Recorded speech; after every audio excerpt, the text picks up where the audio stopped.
Assalamu alaikum wa rahmatullahi wa barakatuh. This video over the course of the week has really gone viral. A lot of people are talking about this video and they are asking questions that what is really happening here? Why are these people, behaving the way they are behaving? I've seen a lot of misleading informations that someone even said that these are the families of someone facing the death penalty for unintentionally or accidentally killing someone. But then this is exactly what transpired. So these are the family of, or you can say the relatives of their risk family, and they are begging on behalf of their son, their very son, Muhammad bin Mursal Bin Ali Al-rizq, for killing Mueed Bin Abdullah over a dispute, or you can say a disagreement that they had. They had a disagreement and Muhammad bin Mursal decided to end everything. Muhammad bin Mursal bin Ali Al-rizq took a gun and shot Mueed bin Abdullah. He didn't just stop there, he went further, took a knife and stabbed this guy, and this is exactly what led to his death. So now, after this whole thing, they knew very well that the verdict that will be passed by the court is that this guy should be killed, for he had killed someone intentionally. So we'll be looking at the rulings of Allah when someone intentionally kills another. Allah subhanahu wa ta'ala said, Ya ayyuhalladhina amanu, O you who have believed, Kutiba alaykumul qisasu fil qatla. It has been prescribed for you, retaliating on behalf of the slain. So now the family can decide to pick up this right Allah has given them to retaliate, to seek revenge. And I also would see where Allah subhanahu wa ta'ala said, وَكَتَبْنَا عَلَيْهِمْ فِيهَا أَنَّ النَّفْسَ بِالنَّفْسِ. And we have ordained for them therein a life for a life. So if a life is taken intentionally for no just reason, this other life should also be taken. And these are the rulings of Allah subhanahu wa ta'ala regarding someone that intentionally takes another person's life. And this family knew very well that this wouldn't favor them, and they are already there trying to seek for pardon, trying to seek for mercy or forgiveness for their son.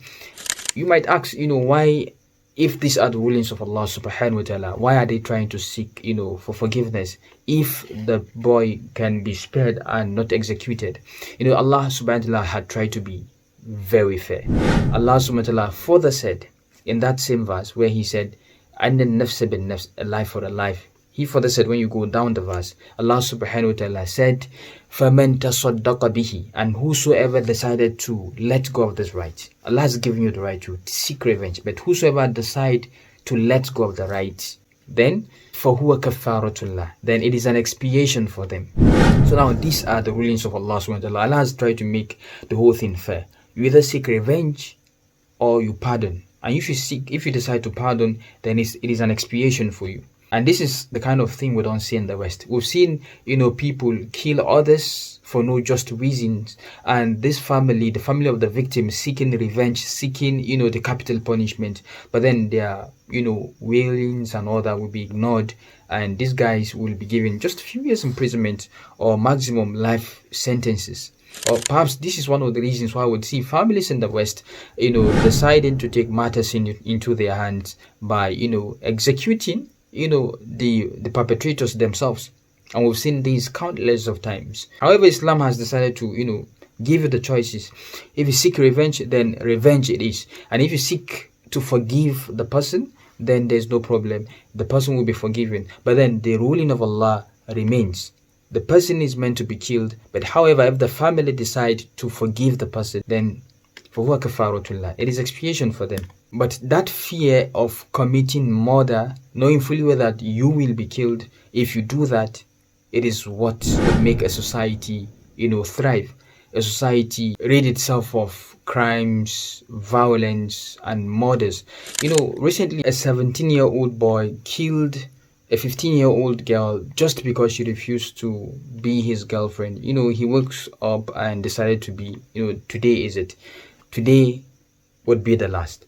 Either she accepts me as her boyfriend or she faced the wrath of my knife. And this is exactly what he did. When she rejected him, he killed her.